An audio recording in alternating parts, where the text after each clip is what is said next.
Cholesterol ഇന്ന് പല ആളുകൾക്കും ഒരുപാട് സംശയങ്ങളുള്ള അല്ലെങ്കിൽ പല ആളുകളും അനുഭവിക്കുന്നൊരു പ്രയാസം കൂടിയാണ് കൊളസ്ട്രോൾ കൂടിയിട്ടുണ്ടെന്നുള്ളതൊക്കെ. അപ്പോൾ അതുകൊണ്ട് തന്നെ അതുമായി ബന്ധപ്പെട്ട് പല സംശയങ്ങളുണ്ട്.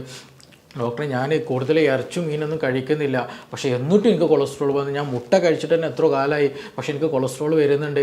അതെന്തുകൊണ്ടാണ് വരുന്നത്? ഞാൻ കൂടുതൽ എക്സസൈസ് ചെയ്യാറുണ്ട്, എനിക്ക് ടെൻഷനൊന്നുമില്ല, എന്നിട്ട് കൊളസ്ട്രോൾ കൂടുന്നുണ്ട്. അങ്ങനെയുള്ള പല സംശയങ്ങൾ. എന്തുകൊണ്ടാണ് കൊളസ്ട്രോൾ കൂടുന്നത്? അല്ലെങ്കിൽ അതുപോലെ തന്നെ കൊളസ്ട്രോൾ കൂടിക്കഴിഞ്ഞാൽ നമുക്ക് എങ്ങനെയാണ് നമ്മുടെ ശരീരം കാണിക്കുന്ന അടയാളങ്ങളൊക്കെ ഉണ്ടാക്കുക, എങ്ങനെ നമുക്കത് മനസ്സിലാക്കാൻ കഴിയും, ഏതൊക്കെ ടെസ്റ്റുകൾ നമുക്കതിൽ ചെയ്യാൻ പറ്റുമെന്നതിൽ പല സംശയങ്ങളുമായിട്ട് പലപ്പോഴും നമ്മൾ ദിനേന ക്ലിനിക്കിൽ വരുന്നൊരു പ്രശ്നമാണിത്. അപ്പോൾ ഇന്ന് നമ്മൾ ഡിസ്കസ് ചെയ്യാൻ പോകുന്നത് ഈ കൊളസ്ട്രോൾ എന്ന് പറയുന്നത് എന്താണ് സംഗതി, ഇത് നമ്മുടെ ശരീരത്തിൽ ഏതൊക്കെ സമയത്ത് എങ്ങനെയൊക്കെ കൂടുന്നുണ്ട്, ആർക്കൊക്കെ ഇത് വരാൻ സാധ്യതയുണ്ട്, ഈ കൊളസ്ട്രോൾ കൂടിയാൽ എന്തൊക്കെ അസുഖങ്ങളൊക്കെ വരുന്നതിനെ കുറിച്ച് നമ്മൾ ഡീറ്റെയിൽ ആയിട്ട് ഇവിടെ ഡിസ്കസ് ചെയ്യാൻ പോവുകയാണ്. എൻ്റെ പേര് doctor Siraj, medical officer, QNB hospital, Koduvally.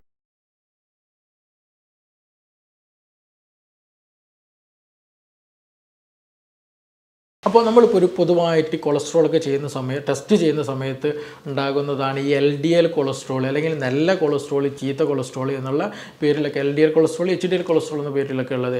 അപ്പോൾ എന്താണ് ഈ നല്ല കൊളസ്ട്രോൾ, ഈ ചീത്ത കൊളസ്ട്രോൾ എന്നുള്ളതൊക്കെ നമ്മൾ ആദ്യം ബേസിക്കായിട്ട് നമ്മൾ മനസ്സിലാക്കണം. നമ്മുടെ ശരീരത്തിൽ നല്ല കൊളസ്ട്രോൾ ആകട്ടെ ചീത്ത കൊളസ്ട്രോൾ ആകട്ടെ, ഇതെപ്പോഴും ബാലൻസ്ഡ് ആയിട്ട് പോകൽ വളരെ വളരെ ഇമ്പോർട്ടൻ്റ് ആണ്. രണ്ടും എന്ത് ചെയ്യാൻ പാടില്ല, കൂടാനും പാടില്ല, കുറയാനും പാടില്ല. അപ്പോൾ പക്ഷേ നമ്മുടെ കമ്മ്യൂണിറ്റിയിലുള്ള അല്ലെങ്കിൽ ഒട്ടുമിക്ക ആളുകളുടെയും റിസൾട്ട്, അല്ലെങ്കിൽ ഈ ഒരു ബ്ലഡ് റിസൾട്ട് കൊളസ്ട്രോളിൻ്റെ ലെവൽ നോക്കുകയാണെങ്കിൽ എന്താ ഉണ്ടാവില്ല, HDL മിക്കപ്പോഴും കുറവായിരിക്കും, അല്ലെങ്കിൽ നല്ല കൊളസ്ട്രോൾ കുറവായിരിക്കും ഉണ്ടാവുക. അതുപോലെ ചീത്ത കൊളസ്ട്രോൾ കൂടുതലായിട്ട് പലപ്പോഴും LDL കൊളസ്ട്രോൾ കൂടുതലായിട്ട് പലപ്പോഴും കണ്ടുവരാറുണ്ട് എന്നുള്ളതാണ്. ഇതാണ് നമ്മുടെ കമ്മ്യൂണിറ്റിയിൽ കൂടുതലായിട്ട് നമുക്ക് കാണാൻ കഴിയുക എന്നുള്ളതാണ്. അപ്പോൾ എന്തുകൊണ്ടാണ് ഇങ്ങനെ ഒരു കൊളസ്ട്രോൾ കൂടാൻ കാരണം?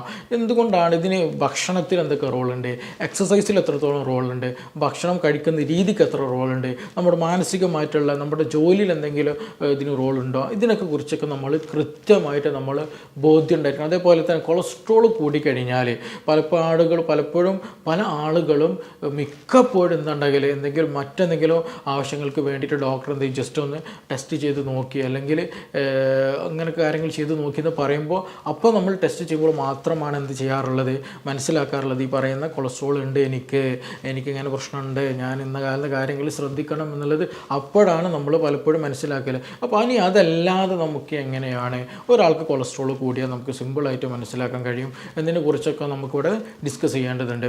അപ്പോൾ ഈ കൊളസ്ട്രോൾ കൂടിക്കഴിഞ്ഞാൽ, അല്ലെങ്കിൽ ഇത് കൂടാനുള്ളൊരു കാരണം പ്രധാനമായിട്ട് ഒരുപാട് കാരണങ്ങളുണ്ട്. അതിലൊന്ന് സെക്സ് റിലേറ്റഡ് ആയിട്ട് നോക്കുകയാണെന്നുണ്ടെങ്കിൽ സ്ത്രീകളെക്കാൾ കൂടുതൽ പുരുഷനാണ് എന്ത് ചെയ്യൽ, ഈ കൊളസ്ട്രോൾ പോലെയുള്ള പൊണ്ണത്തടി പോലെയുള്ള പ്രശ്നങ്ങൾ വരാനുള്ള സാധ്യത വളരെ കൂടുതൽ. അത് സ്ത്രീയുടെയും പുരുഷൻ്റെയും ബോഡിയിലുണ്ടാകുന്ന ഹോർമോണിൻ്റെ പ്രസൻസാണ്. എസ്പെഷ്യലി സ്ത്രീകൾക്ക് എന്താണ് ഈ ഈസ്ട്രോജൻ്റെ സ്ത്രീ ഹോർമോണിൻ്റെ പ്രസൻസ് ഉള്ളത് കൊണ്ട് അവർക്ക് പൊതുവെ സ്ട്രോക്ക് പോലെയുള്ള, അല്ലെങ്കിൽ ഈ പറയുന്ന ഹാർട്ട് അറ്റാക്ക് പോലെയുള്ള കൊളസ്ട്രോൾ കൂടിയിട്ടുള്ള പ്രശ്നങ്ങളൊക്കെ വളരെ കുറവായിരിക്കും. പക്ഷെ അത് കൂടും എപ്പോൾ മെൻസസ് നിൽക്കുന്നു കഴിഞ്ഞാൽ അതിലുള്ള സാധ്യത കൂടുമെന്നുള്ളതാണ്. അപ്പോൾ അതുവരെ ഒരു 30-45 അല്ലെങ്കിൽ ആ ഒരു ഏജ് വരെ ഓവറോൾ അവരെന്താണ്, സ്ത്രീകൾ പൊതുവേ സേഫാണ്. പക്ഷേ പുരുഷനെ സംബന്ധിച്ചിടത്തോളം എന്താണ്, ആ ഒരു ഹോർമോൺ ഇല്ലാത്തത് കൊണ്ട് തന്നെ അവർക്ക് കൊളസ്ട്രോൾ പെട്ടെന്ന് വരുമെന്നുള്ളത്. അപ്പോൾ കമ്പാരിറ്റീവ്ലി നോക്കുകയാണെന്നുണ്ടെങ്കിൽ പുരുഷനാണ് കൊളസ്ട്രോൾ കൂടാനുള്ള സാധ്യത വളരെ വളരെ കൂടുതൽ എന്നുള്ളത്. രണ്ടാമത്തെ ഒരു വിഭാഗം എന്താണെന്ന് വെച്ചിട്ടുണ്ടെങ്കിൽ ഒബേസിറ്റി, പൊണ്ണത്തടിയുള്ള ആളുകൾക്ക് കൊളസ്ട്രോൾ വളരെ കൂടുതലായിരിക്കും എന്നുള്ളതാണ്.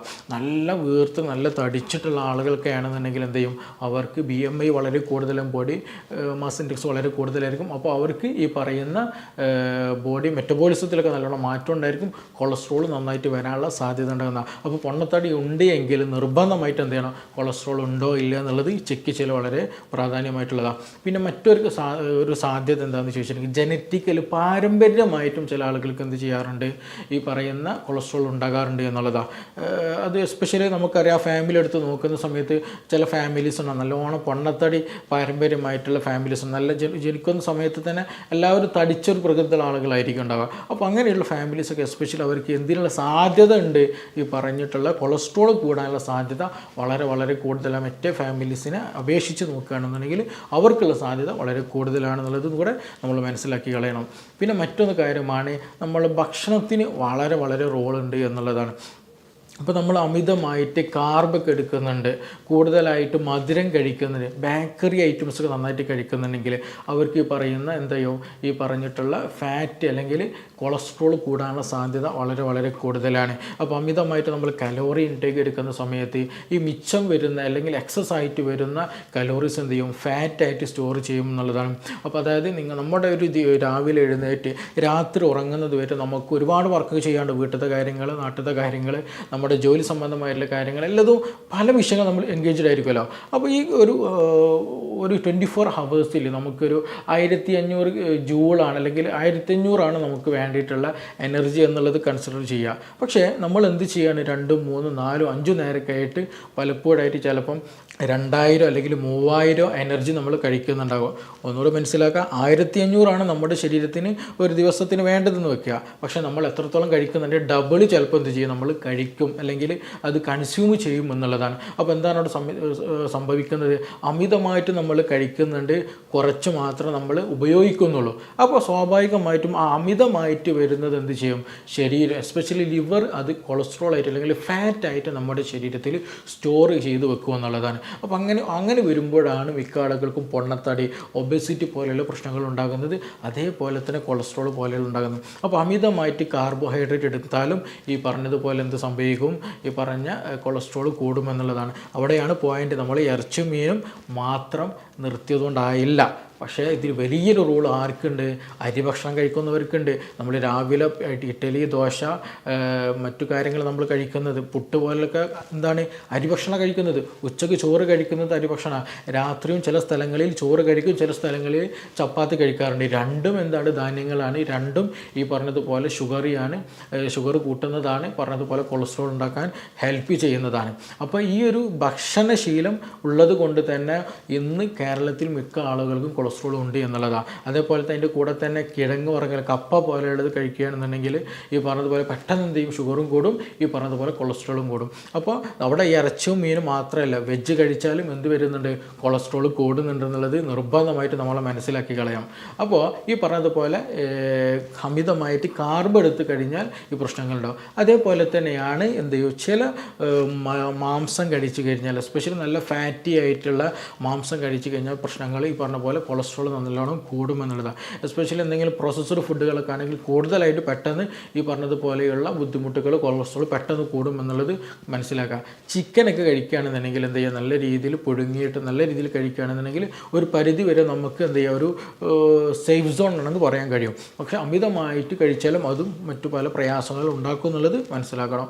അപ്പോൾ കൂടുതലായിട്ട് പ്രോസസ്ഡ് ഫുഡ് കഴിക്കുന്നതും കൂടുതലായിട്ട് ബീഫ് പോലെയുള്ള, പോർക്ക് പോലുള്ളത് കഴിച്ചാലും ഈ പറഞ്ഞതുപോലെയുള്ള കൊളസ്ട്രോൾ കൂടാനുള്ള സാധ്യത വളരെ കൂടുതലാണ്. അതുമാത്രമല്ല നമ്മളിത് കുക്കിംഗ് വളരെ ഇമ്പോർട്ടൻ്റാണ്. നമ്മൾ പലപ്പോഴും ചിക്കനാകട്ടെ ബീഫാകട്ടെ കുക്ക് ചെയ്യുന്ന സമയത്ത് എന്ത് ചെയ്യും, നല്ലോണം ഓയിൽ ഉപയോഗിച്ച് നല്ലോണം കരിച്ച് പൊരിച്ചിട്ടൊക്കെ എന്ത് ചെയ്യും, ആ കളറും അതിൻ്റെ ഷേപ്പും അതിൻ്റെ രുചിയും എല്ലതും മാറ്റിയിട്ടുള്ളൊരു കഴിക്കലാണ് നമ്മൾ കഴിക്കുന്നത്. അൽഫാം ആകട്ടെ, ഷവായി ആകട്ടെ, മറ്റു ഏത് മാർഗത്തിലാണെങ്കിലും ശരി, കൂടുതൽ ഈ ഒരു ഓയിലി ആയിട്ടുള്ള ഫുഡ് കഴിക്കുമ്പോൾ അതും എന്ത് ചെയ്യുന്നുണ്ട്, അത് ഈ പറയുന്ന കൊളസ്ട്രോളിൻ്റെ എമൗണ്ട് കൂട്ടാനാണ് സഹായിക്കുന്നത്. അപ്പോൾ ആ കഴിക്കുന്ന രീതിയും വളരെ വളരെ ഇമ്പോർട്ടൻ്റ്. അപ്പോൾ കഴിക്കുകയാണെങ്കിൽ തന്നെ പരമാവധി കറി വെച്ചത്, കൂടുതൽ സ്പൈസസ് നടാത്തത്, നോർമലി ആയിട്ട് തന്നെ എന്ത് ചെയ്യുക, കഴിക്കാൻ ശ്രദ്ധിക്കുക എന്നുള്ളത്. അപ്പോൾ ഹൈ പ്രോസസ്സഡ് ആയിട്ടുള്ള ഇങ്ങനെയുള്ള ഫുഡുകളൊക്കെ എന്ത് ചെയ്യണം, നമ്മൾ നിർബന്ധമായിട്ട് ഒഴിവാക്കുക. ഷുഗറി ആയിട്ടുള്ളതും കാർബായിട്ടുള്ള കാര്യങ്ങളൊക്കെ നിർബന്ധമായിട്ട് ഒഴിവാക്കുക.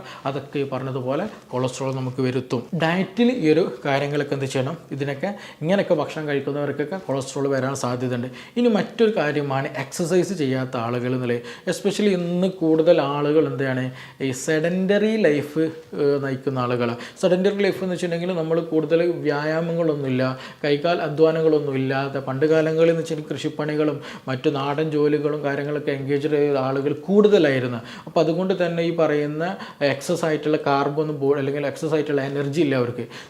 എത്രത്തോളം ഒരുപാട് എനർജി വേണോ ഒരുപാട് എനർജി എടുക്കുകയും ചെയ്യും, അത് യൂട്ടിലൈസ് ചെയ്യുകയും ചെയ്യും. ബോഡി ഒരിക്കലും എന്തെങ്കിലും എക്സസ് ആയിട്ടുള്ള കൂടുതലായിട്ട് വരുന്ന എനർജി സ്റ്റോർ ചെയ്യില്ല കഴിയില്ല എന്നുള്ളതുണ്ട്. പക്ഷേ ഇന്ന് അങ്ങനെയല്ല. ഇന്നെന്താ നമുക്ക് ഒരുപാട് സോഴ്സുകളുണ്ട്, ഫുഡിന് ഒരുപാട് സോഴ്സുകളുണ്ട്, ഒരുപാട് ഭക്ഷണം നമുക്ക് കിട്ടാനുണ്ട്. പക്ഷേ എന്തില്ല, എക്സസൈസ് വ്യായാമങ്ങൾ ഇല്ല നമ്മുടെ ലൈഫിൽ. കൂടുതൽ ആളുകൾ എന്താണ് ഓഫീസ് വർക്കുകൾ അല്ലാന്നുണ്ടെങ്കിൽ അങ്ങനെയുള്ള കാര്യങ്ങൾ ഇരുന്നിട്ട് കൂടുതൽ ജോലി ചെയ്യുന്നത്, കൂടുതൽ കായികാധ്വാനം ഇല്ലാത്ത ജോലികളാണ് ഇന്ന് നമ്മുടെ സമൂഹത്തിൽ കൂടുതലായിട്ടുള്ളത്. അപ്പോൾ നമ്മൾ കൂടുതലായിട്ട് കാർബ് എടുക്കുന്നുണ്ടെങ്കിൽ കൂടുതൽ എനർജി എടുക്കുന്നുണ്ട്, ബട്ട് എന്താണ് വർക്കിംഗ് ആയിട്ടുള്ള അല്ലെങ്കിൽ ലെസ് മൂവ്മെൻ്റ് ആയിട്ടുള്ള ജോലികളാണ് നമ്മൾ ചെയ്തുകൊണ്ടിരിക്കുന്നത്.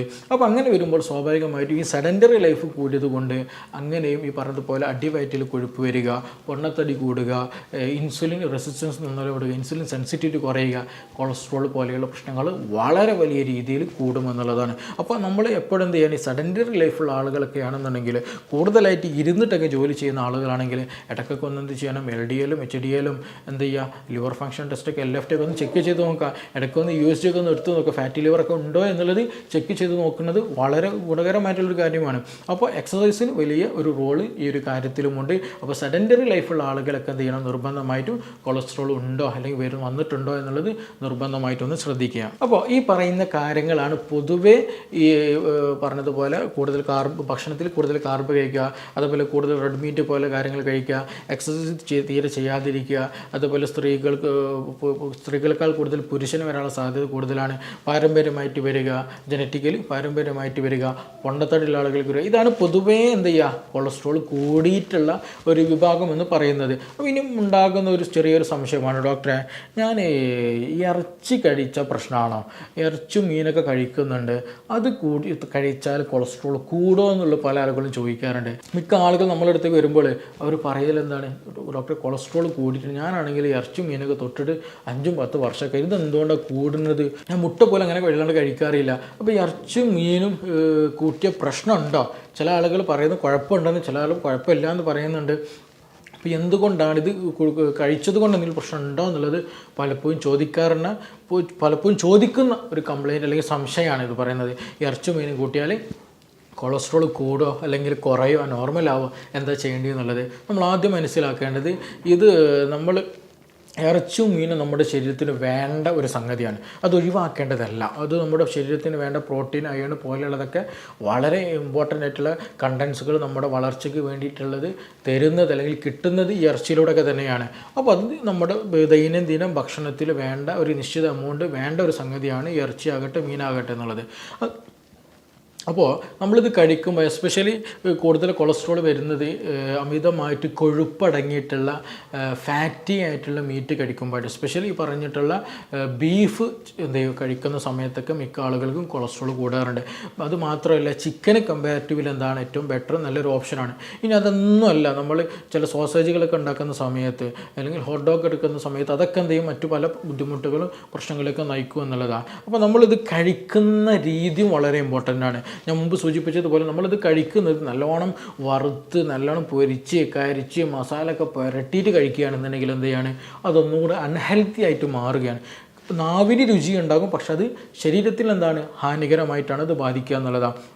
അപ്പോൾ നമ്മൾ കഴിക്കുകയാണെന്നുണ്ടെങ്കിൽ എന്ത് ചെയ്യുക, ഈ നല്ല രീതിയിൽ തന്നെ ഇപ്പോൾ ഫാറ്റൊക്കെ കുറവുള്ള ഭാഗങ്ങളെടുത്ത് കഴിക്കാൻ ശ്രദ്ധിക്കുക. കൂടുതൽ ഓയിലുകളൊന്നും ആഡ് ചെയ്യാതെ, കൂടുതൽ പ്രോസസ്സിങ് ചെയ്യാത്ത ഫുഡുകൾ അല്ലെങ്കിൽ പ്രോസസ്സ് ചെയ്യാത്ത ഭക്ഷണ പദാർത്ഥങ്ങൾ കഴിക്കാൻ ശ്രദ്ധിക്കുക. അതുപോലെ ചിക്കനൊക്കെ കമ്പാരിറ്റീവ്ലി കഴിക്കണം നല്ലതാണ്. പക്ഷേ ഇന്ന് നമ്മുടെ സൊസൈറ്റിയിൽ ഈ ഇത്രത്തോളം കൊളസ്ട്രോൾ കൂടാനുള്ളൊരു കാരണമായിട്ട് വലിയൊരു റോളായിട്ടുള്ള പാർട്ടായിട്ടുള്ള ഒരു സാധനം എന്താണെന്ന് ചോദിച്ചിട്ടുണ്ടെങ്കിൽ അത് കാർബ് തന്നെയാണ്. നമ്മൾ രാവിലെയും ഉച്ചക്കും വൈകുന്നേരം രാത്രിയും ഈ സമയത്ത് എടുക്കുന്ന എല്ലാ മധുരവും അല്ലെങ്കിൽ എപ്പോഴും കാർബ് കൂടിയിട്ടുള്ള കാർബ് റിച്ച് ആയിട്ടുള്ള ഡയറ്റാണ് നമ്മളിവിടെ ഫോളോ ചെയ്യുന്നത് കേരളത്തിൽ എസ്പെഷ്യലി. അപ്പോൾ അതുകൊണ്ട് തന്നെ ഇന്ന് സൊസൈറ്റിയിൽ കൊളസ്ട്രോൾ കൂടാനുള്ള വലിയൊരു റോള് വഹിക്കുന്നത് ഏതിന് തന്നെയാണ്, ഈ പറഞ്ഞിട്ടുള്ള അരി ഭക്ഷണങ്ങൾക്ക് തന്നെയാണ്. അപ്പോൾ അത് നിർബന്ധമായിട്ട് ഒഴിവാക്കുക. ചെറിയ എമൗണ്ട് ഈ പറഞ്ഞിട്ടുള്ള ഇറച്ചി മീനും എടുത്തത് കൊണ്ട് എന്ത് ചെയ്യില്ല, ഫാറ്റൊന്നും വലിയ രൂപത്തിൽ കൂടില്ല. അതേസമയം നിങ്ങൾക്ക് നല്ലോണം രീതിയിൽ കൊളസ്ട്രോളൊക്കെ ഉണ്ട് എങ്കിൽ എന്ത് ചെയ്യണം, നിർബന്ധമായിട്ടും ഈ പറഞ്ഞിട്ടുള്ള റെഡ് മീറ്റുകളൊക്കെ നിർബന്ധമായിട്ട് ഒഴിവാക്കണമെന്നാണ് ഏറ്റവും ഗുണകരമായിട്ടുള്ളത്. അതല്ല എനിക്ക് ഒരു 25 അല്ലെങ്കിൽ 30 ഏജ്, കൊളസ്ട്രോൾ കാര്യങ്ങളൊന്നുമില്ല, പക്ഷേ എനിക്കൊരു ഭാവിയിലേക്ക് എനിക്ക് ശ്രദ്ധിക്കേണ്ടതുണ്ട്, അങ്ങനെയൊക്കെയുള്ള ആളുകളാണ് എന്ത് ചെയ്യുക, കാർബ് കംപ്ലീറ്റ് കട്ട് ചെയ്യുക, ഇറച്ചി മീനും കഴിക്കുക. അതുകൊണ്ട് എന്ത് ചെയ്യില്ല, കൂടുതലായിട്ട് കൊളസ്ട്രോൾ ഒന്നും കൂടില്ല എന്നുള്ളത് തന്നെയാണ്. പക്ഷേ എന്ത് ചെയ്യണം, നമ്മൾ നിർബന്ധമായിട്ടും വീണ്ടും ചെക്ക് ചെയ്തുകൊണ്ടിരിക്കണം. കാരണം മറ്റു ഓപ്ഷൻസുകൾ അവിടെ ഉണ്ട്. എന്ത് ഫാമിലി ആയിട്ട്, ജനറ്റിക്കലി ആയിട്ട് ഒബേസിറ്റി കൂടുമ്പോൾ, എക്സസൈസ് കുറയുമ്പോൾ, അത് കാരണമായിട്ടൊക്കെ എന്ത് ചെയ്യാം, ഈ പറഞ്ഞ ഫാറ്റ് അല്ലെങ്കിൽ കൊളസ്ട്രോൾ കൂടാൻ സാധ്യതയുണ്ട്. അപ്പോൾ എല്ലാ ഭാഗവും നമ്മൾ എന്ത് ചെയ്യാൻ ശ്രദ്ധിച്ച് പരിപാലിച്ചിട്ട് തന്നെ നമ്മൾ മുന്നോട്ട് കൊണ്ടുപോകണം. അപ്പോൾ ചുരുക്കി പറഞ്ഞാൽ നമുക്ക് എന്ത് ചെയ്യാം, ഇറച്ചി മീനൊക്കെ കഴിക്കുകയും ചെയ്യുക, പക്ഷേ മറ്റുള്ള കാര്യങ്ങളൊക്കെ എന്ത് ചെയ്യണം, നമ്മൾ നിർബന്ധമായിട്ട് ശ്രദ്ധിക്കുകയും ചെയ്യുക, ഇടയ്ക്ക് ചെക്ക് ചെയ്യുക എന്നുള്ളതാണ്. ഇനി മറ്റൊരു പൊതുവായിട്ടുള്ള സംശയമാണ് ഡോക്ടറെ, മുട്ട കഴിക്കുന്നത് പ്രശ്നമാണോ എന്നുള്ളത്. മുട്ട കഴിച്ചാൽ കൊളസ്ട്രോൾ കൂടുമോ എന്നുള്ളത് പലപ്പോഴും ചോദിക്കുന്നൊരു സംഗതിയാണ്. ആക്ച്വലി മുട്ട നമുക്കൊരു മോഡറേറ്റ് എമൗണ്ട്, ഒരു 1-2 എന്താ ചെയ്യുക, ദിവസം കഴിക്കേണ്ടതാണ്, കഴിക്കാൻ ശ്രദ്ധിക്കേണ്ടതാണ്. കാരണം അത് ഈ നേരത്തെ പറഞ്ഞതുപോലെ ഇറച്ചിയെ പോലെ തന്നെ നമ്മുടെ ബോഡിക്ക് ആവശ്യമുള്ളതായിട്ടുള്ള ഒരുപാട് നല്ല കണ്ടൻറ്റുകൾ അല്ലെങ്കിൽ ഒരുപാട് മിനറൽസുകൾ, പ്രോട്ടീൻസുകളൊക്കെ ലഭിക്കുന്നത് ഈ പറയുന്ന മുട്ടയിലൂടെയൊക്കെ തന്നെയാണ്. അപ്പോൾ നമ്മുടെ ഭക്ഷണശീലങ്ങളിൽ എന്ത് ചെയ്യുക, ഒരു നിശ്ചിത എമൗണ്ട് മുട്ട നമ്മളൊന്നും കഴിക്കുക. അതേസമയം അമിതമാക്കാതെ എന്ത് ചെയ്യണം, എപ്പോഴും മുട്ട കഴിക്കുന്ന, കൂടുതൽ എമൗണ്ട് കഴിക്കുന്ന ശീലം ഉണ്ടെങ്കിൽ അത് നിർബന്ധമായിട്ടും കൊളസ്ട്രോൾ ഉണ്ടാക്കാനുള്ള സാധ്യത വരുത്തും എന്നുള്ളത് മനസ്സിലാക്കണം. അപ്പോൾ അത് നിർബന്ധമായിട്ട് അവോയ്ഡ് ചെയ്യാം. അപ്പോൾ അത് മുട്ട കഴിക്കുന്നുണ്ടെങ്കിൽ തന്നെ എന്ത് ചെയ്യുക, കൂടുതലായിട്ട് 3 കഴിക്കുന്നുണ്ടെങ്കിൽ അല്ലെങ്കിൽ കൂടുതലായിട്ട് കഴിക്കുന്നുണ്ടെങ്കിൽ നിർബന്ധമായിട്ട് ശ്രദ്ധിക്കുക, ഈ പറഞ്ഞിട്ടുള്ള അതിൻ്റെ യെല്ലോ പാർട്ട് ഒഴിവാക്കിയിട്ട് പ്രോട്ടീൻ പാർട്ട് മാത്രം കോൺസെൻട്രേറ്റ് ചെയ്യാനും കൂടെ ഒന്ന് ശ്രദ്ധിക്കുക എന്നുള്ളത്. അപ്പോൾ മുട്ട കഴിക്കാം, അതിൽ പ്രശ്നമൊന്നുമില്ല, പക്ഷേ ഒരു നിശ്ചിത എമൗണ്ട് മാത്രം കഴിക്കാൻ പരമാവധി ശ്രദ്ധിക്കുക എന്നുള്ളതാണ്. ഇനി അതല്ല ഡോക്ടറെ, നിങ്ങൾക്ക് നല്ലോണം കൊളസ്ട്രോളൊക്കെ കൂടി ഒരു 300 കൊളസ്ട്രോൾ ഉണ്ട് എന്നുണ്ടെങ്കിൽ ഒരിക്കലും എന്ത് ചെയ്യുക, നിങ്ങൾ മുട്ട ഒഴിവാക്കുന്നതാണ് ഏറ്റവും ഗുണകരമായിട്ടുള്ള കാര്യം. പക്ഷേ നിങ്ങൾ നോർമലി ഹെൽത്തിയാണ്, ഭാവിയിലേക്ക് എനിക്ക് കൊളസ്ട്രോൾ വരും എന്നുള്ള സംശയം അല്ലെങ്കിൽ കൊളസ്ട്രോൾ വരാതെ നോക്കണമെന്നൊക്കെ ഉണ്ടെങ്കിൽ നിങ്ങൾക്ക് എന്ത് ചെയ്യാം, നോർമലായിട്ട് 1-2 മുട്ട ദിവസം കഴിക്കുന്നത് കൊണ്ട് അതുമൂലം എന്ത് ചെയ്യില്ല, കൊളസ്ട്രോൾ വരാനുള്ള സാധ്യതകളൊന്നുമില്ല. പക്ഷേ എന്ത് ചെയ്യണം, ഞാൻ നേരത്തെ പറഞ്ഞതുപോലെ ബാക്കിയുള്ള എല്ലാ കാര്യങ്ങളും നമ്മൾ കാർബ് എടുക്കുന്നതോ എക്സസൈസ് ചെയ്യുന്നതോ മറ്റു കാര്യങ്ങളോ എല്ലാം എന്ത് ചെയ്യണം, നമ്മൾ അതിൻ്റെ കൂടെ തന്നെ നോക്കണം. അത് വളരെ ഇമ്പോർട്ടൻ്റ്. അപ്പോൾ മുട്ട കഴിച്ചത് കൊണ്ട് മാത്രം വരില്ല. പക്ഷേ എന്തുണ്ട്, ഒരുപാട് ഓൾറെഡി കൊളസ്ട്രോൾ ഒക്കെ ഉള്ള ആളുകളാണെങ്കിൽ മുട്ട ഒഴിവാക്കുന്നതാണ് നല്ലത്. ഇനി നിങ്ങൾ കഴിക്കണമെന്നുണ്ടെങ്കിൽ നിർബന്ധമായിട്ട് എന്ത് ചെയ്യും, ഒരു മുട്ടയൊക്കെ കഴിക്കുക, 1-2 കഴിക്കുക, പക്ഷേ അതിൻ്റെ വൈറ്റ് പാർട്ട് മാത്രം കഴിക്കുക, യെല്ലോ പാർട്ട് ഒഴിവാക്കാൻ ശ്രദ്ധിക്കുക. അപ്പോൾ മുട്ടയുടെ കാര്യം ഇങ്ങനെയാണ്. നേരത്തെ ഇറച്ചിയുടെ കാര്യം നമ്മൾ നേരത്തെ പറയുകയുണ്ടായി. അപ്പോൾ ഇത് രണ്ടും പൊതുവായിട്ട് ചോദിക്കുന്ന ഒരു ക്വസ്റ്റ്യനുകളാണ്. ഇനി മറ്റൊരു ചോദ്യമാണ്, ഡോക്ടർ ഈ കൊളസ്ട്രോൾ കൂടിക്കഴിഞ്ഞാൽ സ്ട്രോക്ക് വരുമോ അല്ലെങ്കിൽ ഹാർട്ട് അറ്റാക്ക് വരുമോ എന്നുള്ളത്. ഇപ്പോൾ ഞാൻ നേരത്തെ പറഞ്ഞിരുന്നു, നമ്മുടെ ചുറ്റുപാടിൽ ഏറ്റവും കൂടുതൽ കണ്ടുവരുന്ന കംപ്ലയിൻ്റ് ആണ് എന്താണ്, LDL കൊളസ്ട്രോൾ കൂടുക എന്നുള്ളത്. അപ്പോൾ അതുകൊണ്ട് തന്നെ കൊളസ്ട്രോൾ കൂടിയെന്ന് കണ്ടാൽ അടുത്ത ചോദ്യം എന്താണ്, അല്ലെങ്കിൽ അടുത്തൊരു പ്രശ്നം അല്ലെങ്കിൽ ഒരു ടെൻഷനാണ് എന്ത്, നമുക്ക് സ്ട്രോക്ക് വരുമോ അല്ലെങ്കിൽ ഹാർട്ട് അറ്റാക്ക് പെട്ടെന്ന് ഡെഡായി പോകുന്ന അല്ലെങ്കിൽ അറ്റാക്ക് വരുന്നൊരവസ്ഥ വന്നു പോകുമോ എന്നുള്ളത്. അപ്പോൾ നമ്മൾ ആദ്യം മനസ്സിലാക്കേണ്ടത്, ഈ കൊളസ്ട്രോൾ ബ്ലഡിൽ കൂടിക്കഴിഞ്ഞാൽ, LDL കൊളസ്ട്രോൾ നന്നായിട്ട് കൂടിക്കഴിഞ്ഞാൽ നമ്മുടെ ബോഡിയിൽ ഉണ്ടാകുന്ന അല്ലെങ്കിൽ നമ്മുടെ ബോഡിയിലുള്ള രക്തക്കുഴലുകളിൽ ഇൻഫ്ലമേഷൻ നല്ലോണം കൂടും എന്നുള്ളതാണ്. പെട്ടെന്ന് എന്ത് ചെയ്യും, അവിടെ ഇൻഫ്ലമേഷനുകളും അവിടെ ചെറിയ രൂപത്തിൽ ക്ലോട്ടിങ്ങുകളൊക്കെ ഫോം ചെയ്യും. ഈ ചെറിയ രൂപത്തിലുള്ള ചെറിയ വെസലുകളൊക്കെ എസ്പെഷ്യലി എന്ത് ചെയ്യും, പെട്ടെന്ന് എൻഡോത്തീലിയൽ റീജിയനിലൊക്കെ ഇൻഫ്ലമേഷൻ വന്നിട്ട് അവിടെ ക്ലോട്ടിങ് ഫോം ചെയ്യും. അവിടെ എന്ത് ചെയ്യും, ഫാറ്റ് അക്യുമുലേറ്റ് ചെയ്തിട്ട് ക്ലോഗ് പോലെ അവർക്ക് രക്തം കട്ട പിടിക്കുന്ന അവസ്ഥ വരും.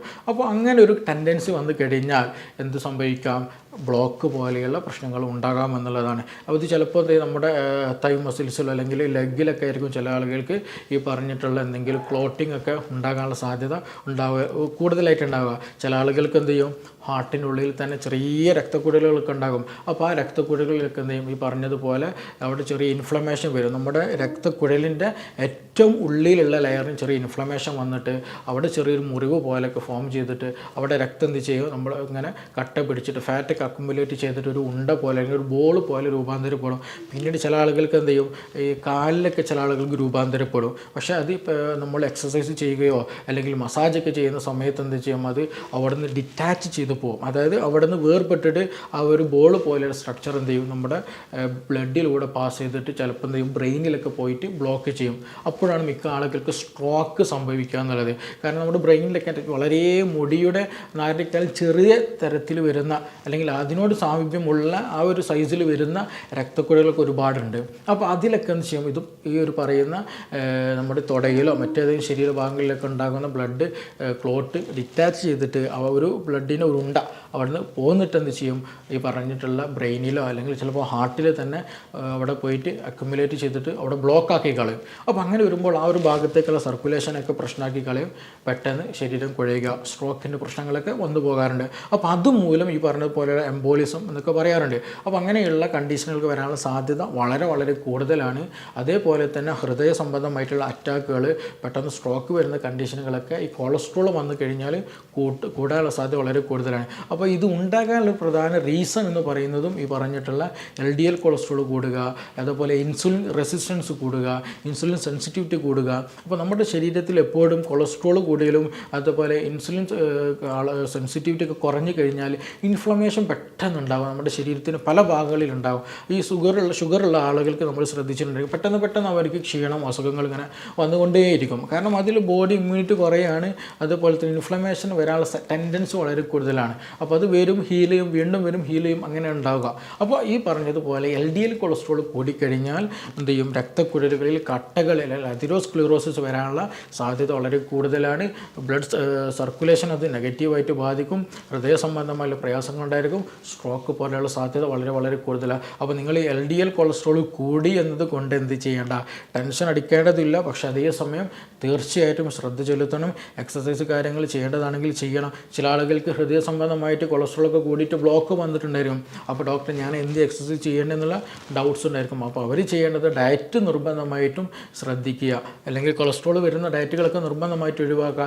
ചെറിയ രൂപത്തിലൊക്കെ എക്സസൈസുകൾ ചെയ്യുക, കൂടുതൽ അമിതമായിട്ട് വ്യായാമം ചെയ്യുന്നതൊക്കെ ഒഴിവാക്കണം. അതേസമയം നിങ്ങൾ നല്ലൊരു 25-30 ഏജുള്ള ആൾ അല്ലെങ്കിൽ 30-35 ഏജുള്ള ആൾ, പക്ഷേ കൊളസ്ട്രോൾ ഉണ്ട്, പക്ഷേ ഹൃദയ സംബന്ധമായ പ്രയാസങ്ങളൊന്നുമില്ല, അങ്ങനെയുള്ള ആളുകൾ എന്ത് ചെയ്യണം, നല്ല രീതിയിൽ എക്സസൈസ് ചെയ്തിട്ട് നല്ല രീതിയിൽ ഭക്ഷണമൊക്കെ എന്ത് ചെയ്യുക, കൺട്രോൾ ചെയ്തിട്ട് ചെയ്യുകയാണെന്നതിന് ഈ പറഞ്ഞ കൊളസ്ട്രോളും ഓക്കെ ആയിട്ട് വരും, മറ്റ് ഷുഗർ പ്രശ്നങ്ങളും ഓക്കെ ആയിട്ട് വരും.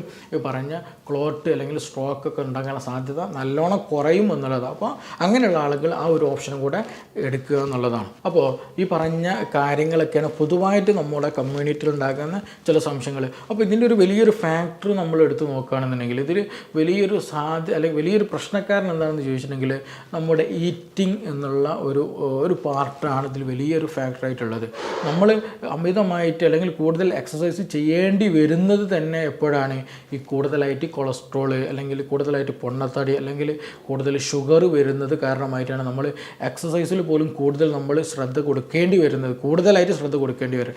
വളരെ ഇമ്പോർട്ടൻ്റ് ആണ് കൂടുതലായിട്ട് ശ്രദ്ധ കൊടുക്കേണ്ടി വരുന്നത്. അപ്പോൾ അങ്ങനെയുള്ള ആളുകളോടാണ് കൂടുതൽ ഡോക്ടേഴ്സ് പറയുന്നത്, നിങ്ങൾ നിർബന്ധമായിട്ടും എക്സസൈസ് ചെയ്യണം, രാവിലെ ചെയ്യണം, വൈകുന്നേരം ചെയ്യണം, അതിങ്ങനെയൊക്കെ ചെയ്യണം എന്നുള്ളതൊക്കെ ഡീറ്റെയിൽ ആയിട്ട് പറയാനും കാരണം അതുകൊണ്ടാണ്. അപ്പോൾ ഈറ്റിംഗ് എന്നുള്ളതാണ് ഇതിൽ വലിയൊരു ഫാക്ടറായിട്ടുള്ളത്. ഇന്ന് നമ്മുടെ വീട്ടിലുള്ള കുട്ടികളുടെ അവസ്ഥ പോലെ എടുത്ത് നോക്കുകയാണെങ്കിൽ എപ്പോഴും കാർബ് അല്ലെങ്കിൽ മധുരം കൂടുതലായിട്ട് കഴിക്കുന്ന ടെൻഡൻസിയാണ്. കരിച്ചതാകട്ടെ, പൊരിച്ചതാകട്ടെ, ബേക്കറി ഐറ്റം ആകട്ടെ, മിഠായി ആകട്ടെ, ഇങ്ങനെയുള്ള സംഗതികളാണ് കൂടുതലായിട്ട് നമ്മൾ കഴിക്കുന്ന അല്ലെങ്കിൽ ആ ഒരു ശീലമുള്ളത്. അപ്പോൾ ആ ഒരു ഈറ്റിംഗ് ടെൻഡൻസി നമ്മൾ നിർബന്ധമായിട്ടും ഒഴിവാക്കാൻ തന്നെ ശ്രദ്ധിക്കണം. ആ ഈറ്റിംഗ് ടെൻഡൻസിയിൽ നമ്മൾ നല്ലൊരു മാറ്റം വരുത്തൽ വളരെ വളരെ ഇമ്പോർട്ടൻ്റ് ആണ്. അത് എന്തൊക്കെയാണെന്ന് ചോദിച്ചിട്ടുണ്ടെങ്കിൽ നമ്മൾ നേരത്തെ പറഞ്ഞതുപോലെ ലീഫി വെജിറ്റബിൾസ് നല്ലോണം കഴിക്കുക, അതുപോലെ നല്ല കാർബുകൾ എന്ത് ചെയ്യുക, നല്ല ലിമിറ്റഡ് ആക്കുക, നല്ല പ്രോട്ടീനുകൾ കഴിക്കുക, നല്ല ഫാറ്റുകൾ കഴിക്കുക, ഇങ്ങനെയുള്ള കാര്യങ്ങൾ ശ്രദ്ധിക്കുക എന്നുള്ളതാണ്. പിന്നെ ഒന്ന് ശ്രദ്ധിക്കേണ്ടത് സമയത്തിന് ഫുഡ് കഴിക്കുക എന്നുള്ളതാണ്. അതേപോലെ ലിമിറ്റഡ് ആയിട്ട് മാത്രം കഴിക്കുക. ഒരു പ്ലേറ്റ് ഫുഡ് കൊണ്ടുവന്നാൽ ആ പ്ലേറ്റ് എല്ലാതും നിങ്ങൾ കഴിക്കണം എന്നുള്ള ടെൻഡൻസി ഒന്നുമില്ല, അത് നിങ്ങൾക്ക് ആവശ്യമുള്ളത് മാത്രം എടുത്താൽ മതി. അപ്പോൾ അങ്ങനെയൊക്കെ ടെൻഡൻസികൾ അല്ലെങ്കിൽ അങ്ങനെയുള്ള ശീലങ്ങൾ നമ്മൾ കൊണ്ടുവരാൻ പരമാവധി ശ്രദ്ധിക്കുക എന്നുള്ളത്. പിന്നെ അതേപോലെ തന്നെ TV കണ്ടിട്ട്, മൊബൈൽ ഫോൺ നോക്കിയിട്ട് അല്ലെങ്കിൽ മറ്റെന്തെങ്കിലും റീഡിങ് ചെയ്തിട്ട് ഈറ്റിംഗ് ചെയ്യുന്നൊരു ശീലങ്ങളുണ്ടെങ്കിൽ അത് നിർബന്ധമായിട്ട് ഒഴിവാക്കണം. കാരണം നമ്മളത് വീഡിയോ കണ്ടിട്ട് നമ്മളിങ്ങനെ കഴിച്ചുകൊണ്ടിരിക്കുകയാണ്, അല്ലെങ്കിൽ റീഡിങ് ചെയ്തിട്ടുണ്ട്, മറ്റെന്തെങ്കിലും പ്രവൃത്തി ചെയ്തുകൊണ്ട് നമ്മൾ ഭക്ഷണം കഴിക്കുകയാണെന്നുണ്ടെങ്കിൽ നമ്മൾ അമിതമായിട്ട് ഭക്ഷണം കഴിച്ചു പോകും, നമ്മൾ അറിയാണ്ട് കഴിച്ചു പോകും. അതുപോലെ തന്നെ ചില ആളുകൾ ചവച്ചരച്ച് കഴിക്കാതെ അമിതമായിട്ട് സ്പീഡിൽ കഴിക്കും. അങ്ങനെ കഴിച്ചാൽ എന്ത് ചെയ്യും, കൂടുതലായിട്ട് ഭക്ഷണം നമ്മൾ കഴിച്ചു പോകുന്നൊരു ടെൻഡൻസി ഉണ്ടാകും. അപ്പോൾ അതുകൊണ്ട് തന്നെ അമിതമായിട്ട് ഭക്ഷണം കഴിക്കുന്ന ശീലങ്ങൾ നിർബന്ധമായിട്ട് നിങ്ങൾ നിർത്തുകയാണെന്നുണ്ടെങ്കിൽ ഈ കൊളസ്ട്രോൾ ഒന്നും വരാതെ നമുക്ക് എന്ത് ചെയ്യും, നല്ല ഹെൽത്തി ആയിട്ട് തന്നെ മുന്നോട്ട് പോകാം. ഇനി അതുപോലെ തന്നെ ഡൗട്ട് ഉണ്ടാകും, ഡോക്ടറെ ഈ നല്ല ഫാറ്റ് എങ്ങനെ നമുക്ക് കിട്ടാം, നമ്മൾ LDL കൊളസ്ട്രോൾ പ്രശ്നം പ്രശ്നങ്ങളും കാര്യങ്ങളൊക്കെ പറഞ്ഞത്. അപ്പോൾ നല്ല ഫാറ്റ് നമുക്ക് എങ്ങനെ ഇത് കിട്ടുക എന്നുള്ളത് അതിൽ പറ്റിയ ഒരു ഓപ്ഷനുകളാണ് നല്ല സീഡ്സുകൾ, അതേപോലെ നട്ട്സുകളൊക്കെ നന്നായിട്ട് കഴിക്കുന്നത്, പംകിൻ സീഡ് പോലെയുള്ളത്, അതേപോലെ തന്നെ ആൽമണ്ട് സീഡുകൾ, അതുപോലെ പിസ്ത, ബദാം അങ്ങനെയുള്ള സംഗതികളൊക്കെ എന്താ ചെയ്യുക നമ്മൾ ഭക്ഷണത്തിൽ ഉൾപ്പെടുത്തുന്നത്. അതേപോലെ നല്ല ഫാറ്റുകൾ, നല്ല കൊഴുപ്പുകളും നല്ല ഫൈബേഴ്സൊക്കെ ഉള്ള ഭക്ഷണങ്ങളാണ് ഈ പറഞ്ഞിട്ടുള്ള സീഡ്സുകളും കാര്യങ്ങളിലൊക്കെയാണ്. അപ്പോൾ അതൊക്കെ നല്ലോണം രീതിയിൽ കഴിക്കാൻ ശ്രദ്ധിക്കുക. അതുപോലെ തന്നെ നല്ല ഫിഷ് നമ്മൾ കഴിക്കുക, മത്തി പോലെ, സാൽമൺ പോലെ ഫിഷുകൾ കഴിക്കുക. അപ്പോൾ നല്ല ഒമേഗ 3 പോലെയുള്ള നമ്മൾ ആൻറ്റി ഇൻഫ്ലമേറ്ററി ആയിട്ട് ആക്ട് ചെയ്യുന്ന നല്ല ബോഡി മെക്കാനിസം, ഇമ്മ്യൂണിറ്റി ഒക്കെ കൂട്ടാൻ ഹെൽപ്പ് ചെയ്യുന്ന നല്ല കൊളസ്ട്രോളൊക്കെ എന്ത് ചെയ്യും ഈ പറഞ്ഞതുപോലെയുള്ള ഭക്ഷണ പദാർത്ഥങ്ങൾ നമുക്ക് കിട്ടും. അപ്പോൾ അതൊക്കെ കഴിക്കുമ്പോൾ നമ്മുടെ ഹാർട്ടിൻ്റെ ഹെൽത്ത് കൂടുകയാണ്. LDL വരുമ്പോൾ എന്താണ് കാർബും ഇതൊക്കെ കഴിക്കുമ്പോൾ നമ്മുടെ ഹെൽത്ത് അൺഹെൽത്തി കണ്ടീഷനിലേക്കാണ് എത്തുക, അനാരോഗ്യകരമായിട്ടുള്ള കണ്ടീഷനിലേക്ക് എത്തുക. പക്ഷേ അതേസമയം നമ്മൾ ആവശ്യത്തിന് ഈ പറഞ്ഞതുപോലെയുള്ള നല്ല ഫാറ്റുകൾ എടുക്കുകയാണെന്നുണ്ടെങ്കിൽ ഹെൽത്തി ആയിട്ടുള്ള ഇമ്മ്യൂണിറ്റി കൂട്ടുന്ന അവസ്ഥയിലേക്ക് നമ്മുടെ ബോഡി എത്തിക്കുക എന്നുള്ളതാണ്. അപ്പോൾ നല്ല ഫാറ്റുകളായിട്ടുള്ള നല്ല ഫിഷുകൾ, നല്ല സീഡ് ഓയിലുകൾ, അതേപോലെ അവക്കാഡോ അത് നല്ല ഫാറ്റാണ്, അത് നന്നായിട്ട് കഴിക്കാൻ ശ്രദ്ധിക്കുക. അതുപോലെ കമ്പാരിറ്റീവ്ലി ഒലീവ് ഓയിൽ നല്ലൊരു ഫാറ്റായിട്ട് വരുന്നതൊക്കെയാണ്. അപ്പോൾ ഇതെല്ലാം ലിമിറ്റഡ് ആയിട്ട് ഒരു നമ്മൾ ഡെയിലി കൺസ്യൂം ചെയ്യുകയാണെന്നുണ്ടെങ്കിൽ നമ്മുടെ ഇമ്മ്യൂണിറ്റി കൂട്ടാനും ഇൻഫ്ലമേറ്ററി ആക്ഷൻസ് ഒക്കെ കുറയ്ക്കാനും നല്ല ഹീലിംഗ് പ്രോസസ്സൊക്കെ കൂട്ടാനൊക്കെ നന്നായിട്ട് ഹെൽപ്പ് ചെയ്യും. അതുപോലെ ഒരുപാട് ഫിഷ് ഓയിൽ സപ്ലിമെൻറ്റ്സും കാര്യങ്ങളൊക്കെ നമുക്കത് നല്ല ഗുണകരമായിട്ട് ഹെൽപ്പ് ചെയ്യുന്ന ഓയിലുകളാണ്. അപ്പോൾ അതൊക്കെ നമ്മൾ എന്ത് ചെയ്യണം ഭക്ഷണത്തിൽ ഉൾപ്പെടുത്താനും ഒക്കെ ശ്രദ്ധിക്കുക. ഈ പറഞ്ഞതുപോലെയുള്ള കാര്യങ്ങൾ, എക്സസൈസുകൾ, മറ്റു അമിതമായിട്ടുള്ള ഷുഗറി ആയിട്ടുള്ള സപ്ലിമെൻറ്റ്സുകൾ അല്ലെങ്കിൽ ഷുഗറി ആയിട്ടുള്ള ഡ്രിങ്ക്സുകൾ, സോഫ്റ്റ് ഡ്രിങ്ക്സുകൾ കാര്യങ്ങളൊക്കെ നിർബന്ധമായിട്ട് നിങ്ങൾ ഒഴിവാക്കാൻ തന്നെ ശ്രദ്ധിക്കുക. ഇനി ഇതിൻ്റെയൊക്കെ കൂടെ തന്നെ നമ്മൾ കാർബൊക്കെ കഴിക്കുന്നതിന് കൂടെ സ്മോക്കിംഗ് ഉണ്ട്, ആൽക്കഹോൾ അബ്യൂസൊക്കെ നിങ്ങൾക്ക് നന്നായിട്ടുണ്ടെങ്കിൽ ഈ പറഞ്ഞ സ്ട്രോക്ക്, കൊളസ്ട്രോൾ, മറ്റു പല അസുഖങ്ങൾ വരാനുള്ള സാധ്യത വളരെ വളരെ കൂടുതലാണ്. അപ്പോൾ അങ്ങനെയുള്ള ഹാബിറ്റ്സുകളൊക്കെ ഉണ്ടെങ്കിൽ എന്ത് ചെയ്യണം, നിങ്ങൾ നിർബന്ധമായിട്ട് ഒഴിവാക്കണം. ഇല്ല എങ്കിൽ പെട്ടെന്നുള്ള മരണത്തിന്, പെട്ടെന്നുള്ള സ്ട്രോക്ക് വന്നിട്ടുള്ള കുഴഞ്ഞു പോകുന്ന അവസ്ഥ ഇന്ന് നമ്മുടെ കമ്മ്യൂണിറ്റി വളരെ വളരെ കൂടുതലാണ്. അപ്പോൾ ഇതിനുള്ള സാധ്യതകളൊക്കെ ഉണ്ടാകാനുള്ള പ്രധാന റീസൺ എന്ന് പറയുന്നത് ഇതുപോലെയുള്ള ശീലങ്ങളാണ്. അപ്പോൾ ആ ശീലങ്ങൾ നമ്മൾ മാറ്റിയിട്ട് എന്ത് ചെയ്യണം, മുന്നോട്ട് പോകണം. അപ്പോൾ ഡോക്ടറെ ഇതിലൊരു കാര്യം കൂടി സൂചിപ്പിക്കേണ്ടതുണ്ട്. പല ആളുകളും ചോദിക്കുന്നതാണ് ഈ കൊളസ്ട്രോൾ വന്നാൽ നമുക്ക് എങ്ങനെ മനസ്സിലാക്കാൻ കഴിയുമെന്നുള്ളത്. ഇതിൽ പ്രത്യേകിച്ച് എന്ത് ചെയ്യുക, സിംറ്റംസുള്ള അടയാളങ്ങളൊന്നും ശരീരം കാണിക്കില്ല എന്നുള്ളതാണ് ഇതിൽ ഏറ്റവും വലിയ ഡേഞ്ചറസ് ആയിട്ടുള്ള ഒരു സൈൻ എന്നുള്ളത്. കാരണം നിങ്ങൾക്ക് ശരീരത്തിൽ കൊളസ്ട്രോൾ 300 ആയിട്ടുണ്ടെങ്കിൽ ചെറിയൊരു ക്ഷീണം കാര്യങ്ങളൊക്കെ ഉണ്ടാകും എന്നതിനപ്പുറത്തേക്ക് വലിയ രീതിയിലുള്ള ബുദ്ധിമുട്ട് കാര്യങ്ങൾക്ക് ഫീൽ ചെയ്യില്ല. നിങ്ങൾക്ക് ചിലപ്പോൾ ഒരു നെഞ്ഞുവേദന വന്നു, അല്ലാന്നുണ്ടെങ്കിൽ വേറെ എന്തെങ്കിലും ഒരു ഇൻഫെക്ഷൻ എന്തെങ്കിലും വേറെ എന്തെങ്കിലും ഇൻഫ്ലമേഷൻ വന്ന സമയത്ത് ചിലപ്പോൾ ഡോക്ടർ നിങ്ങളൊന്ന് ബ്ലഡ് ഒന്ന് ടെസ്റ്റ് ചെയ്യണം, അല്ലെങ്കിൽ ലിവർ ഫംഗ്ഷൻ ഒന്ന് ടെസ്റ്റ് ചെയ്യണം. അപ്പോൾ നോക്കുമ്പോൾ ഈ പറയുന്ന ലെഫ്റ്റ് പ്രശ്നങ്ങളുണ്ട്, ലിവർ എൻസൈം കൂടിയിട്ടുണ്ട്, ഫാറ്റി ലിവറൊക്കെ വന്നിട്ടുണ്ടായിരിക്കും. ഇനി അതല്ലാന്നുണ്ടെങ്കിൽ എന്തെങ്കിലും ആവശ്യത്തിന് പ്രഗ്നൻസി റിലേറ്റഡ് ആയിട്ടോ അല്ലെങ്കിൽ യൂറിൻ റിലേറ്റഡ് ആയിട്ടോ അല്ലെങ്കിൽ പിത്താശയ റിലേറ്റഡ് ആയിട്ടൊക്കെ അത് സ്കാൻ ചെയ്യുന്ന സമയത്താണ് ലിവറിൽ നല്ലോണം ഫാറ്റ് നമ്മൾ കാണുന്നത്. അപ്പോൾ ആ ഒരു സമയത്തായിരിക്കും മാത്രം ഇത് പലപ്പോഴും ഐഡൻറ്റിഫൈ ചെയ്യാം. അപ്പോൾ ഈ ഒരു ഐഡൻറ്റിഫിക്കേഷൻ എന്നുള്ളത് അതിൻ്റെ ഒരു സമയം, അതിൻ്റെ ഒരു സന്ദർഭം വളരെ ഇമ്പോർട്ടൻ്റ് ആണ്. അപ്പോൾ നമ്മൾ ഈ ഒരു ചുറ്റുപാട്, എസ്പെഷ്യലി നമുക്ക് കൂടുതൽ അസുഖങ്ങൾ വരാൻ ചുറ്റുപാട് ജീവിക്കുന്ന ആളുകളായതുകൊണ്ട് തന്നെ നമ്മുടെ ഒരു ലൈഫ് സ്റ്റൈൽ തന്നെ അങ്ങനെ ആയതുകൊണ്ട് തന്നെ എപ്പോഴും മധുരവും മറ്റു കാര്യങ്ങൾ ഉള്ളത് കൊണ്ട് തന്നെ എന്ത് ചെയ്യണം, നമ്മൾ ഇടവിട്ടിട്ട് LFT പോലെയുള്ള കാര്യങ്ങൾ ചെയ്യൽ വളരെ ഇമ്പോർട്ടൻ്റാണ്. കാരണം നമുക്കത് വരാനുള്ള സാധ്യത ഉണ്ടോ എന്നുള്ളത് നമ്മൾ നിർബന്ധമായിട്ട് നോക്കണം. എത്രത്തോളം വരുന്നുണ്ട് ശ്രദ്ധിക്കണം. അതിനനുസരിച്ചിട്ടുള്ള മാറ്റങ്ങൾ നമ്മുടെ ലൈഫ് സ്റ്റൈലും കൊണ്ടുവരണം. അപ്പോൾ അങ്ങനെയുള്ള കാര്യങ്ങൾ ശ്രദ്ധിച്ചാൽ എന്ത് ചെയ്യാം, നമുക്ക് കൊളസ്ട്രോൾ സംബന്ധമായിട്ടുള്ള പ്രശ്നങ്ങൾ നമുക്ക് കംപ്ലീറ്റ് മാറ്റാനും പറ്റും, നല്ല ഹെൽത്തി ആയിട്ട് തന്നെ നമുക്ക് ജീവിക്കാനും പറ്റും എന്നുള്ളതാണ്. അപ്പോൾ ഇത് ഒരു ലൈഫ് സ്റ്റൈൽ ചേഞ്ച് നമ്മൾ കൊണ്ടുവരണം. അങ്ങനെ ഒരു ചേഞ്ച് കൊണ്ടുവന്നാൽ നമ്മുടെ ആയുർദൈർഘ്യം കൂടും ചെയ്യും, അസുഖമില്ലാതെ നമുക്ക് ജീവിക്കാൻ കഴിയും എന്നുള്ളതാണ്. അപ്പോൾ ഇനിയും ഇതുമായി ബന്ധപ്പെട്ട് കൊളസ്ട്രോൾ മാറ്റാനുള്ള വേറെ എന്തെങ്കിലും മാർഗ്ഗങ്ങളോ അല്ലെങ്കിൽ മറ്റെന്തെങ്കിലും പ്രശ്നങ്ങളൊക്കെ ഉള്ള ആളുകൾക്ക് എന്തെങ്കിലും കൂടുതൽ അറിയണമെന്നുണ്ടെങ്കിൽ താഴെ തന്നിട്ടുള്ള നമ്പറിൽ ബന്ധപ്പെടാവുന്നതാണ്. നമുക്കിനി മറ്റൊരു വിഷയവുമായി ബന്ധപ്പെട്ടിട്ട് വീണ്ടും കാണാം. Thank you.